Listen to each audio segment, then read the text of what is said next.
dismiss history at our peril. Liberty Nation Radio with Mark Angelides. And we're back on Liberty Nation Radio, heard coast to coast on the Radio America Network. We return to our guest, Liberty Nation economics editor, Andrew Moran. So in addition to the Trump accounts, what do you think the United States needs to do, both in Congress and in the administration, to encourage people to get married and have children and have big families?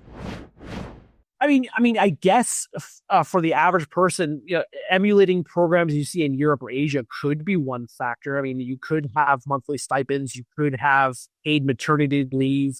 Up here in Canada, I mean, they increase it to 18 months. In the United States, a lot of private companies, they'll give you 90 days. And that's not, of course, I mean, that's not enough for a mother, a woman to care for her child. So, I mean, outside of that, you could encourage private companies to provide greater maternity leave for women. Another example, up here in Canada, they have paternity leave as well. So the men could split their leave with women, which I think is absolutely ridiculous. Men should not be doing those things. The women should be doing that.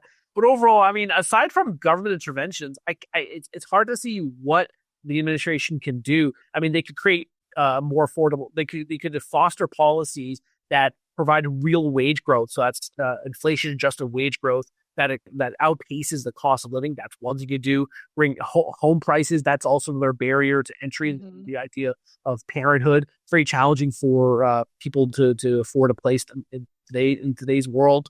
The state of the education system, that's another factor. I think parents need to take into account how future it is. So I mean, I think it's a broad array of items that the administration will have to tackle in order to encourage it. But I think just the idea of itself needs to change, the idea of parenthood.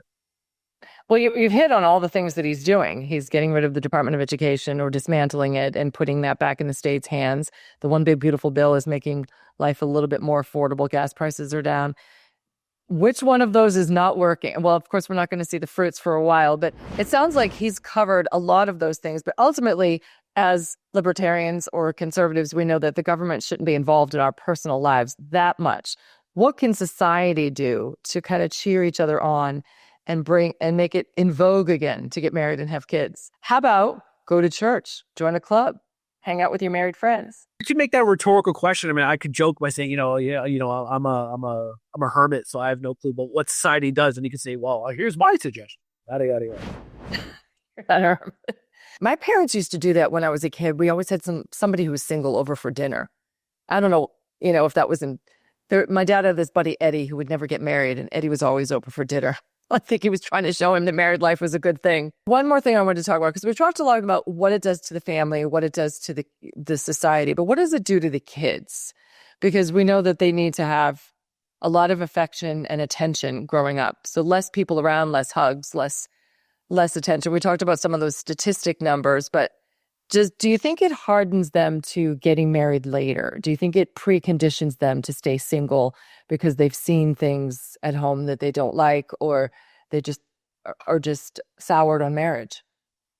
I mean, yeah, absolutely. I mean, just from the affection alone, take divorce out of the equation. And a lot of parents say, I mean, I have no choice at all because of the way that the economy is. They have to put their kids into daycare. And these daycares, they're not going to love their children as much as the parents do. Right. They're just a product that they have to take care of. And you see a lot, I mean, just from a personal standpoint, you see outside our house, and the kids today, I mean, they don't seem very affectionate. They don't seem quite social too. Our kids, they've been home. They were home with their mom till they were 4 or 5 years old and went to school. And they're very different from the rest of the children. I mean, they're very clever. They're very talkative. They know how to communicate with people. They're quite happy. They're quite emotionally stable. And you see a lot of these other children. I mean, it's just they don't know how to socialize. They don't know how to communicate. And I think one of that is that they were thrown into those community centers or daycare centers. Another factor too is that so many people are on their phones, and these moms and dads, they're too much on their devices, or they have to work too much, so they get to see kids. Especially too, we live in an affluent neighborhood, and you see a lot of these rich parents, they depend on nannies to take care of their kids. Mm-hmm. So I think this whole conversation we have, you can't pinpoint out to one specific solution or one specific problem. It's just the way society is these days. It's a whole variety of factors that are contributing to either the cause or the solution. Well, Andrew, I hope you continue writing about it, because the more you write about it, the more people read it, the more people might sit and think this is something I want to change. And I think just putting that out for our readers to read might be the seed that needs to grow to change people's minds. But Andrew Moran, two very fascinating articles. I suggest you all go out and read them. You will learn a lot, and it might inspire you. Thank you so much for your time today, Andrew. I really appreciate you joining us. Thank you for having me. We dismiss history at our peril. Liberty Nation Radio with Mark Angelides.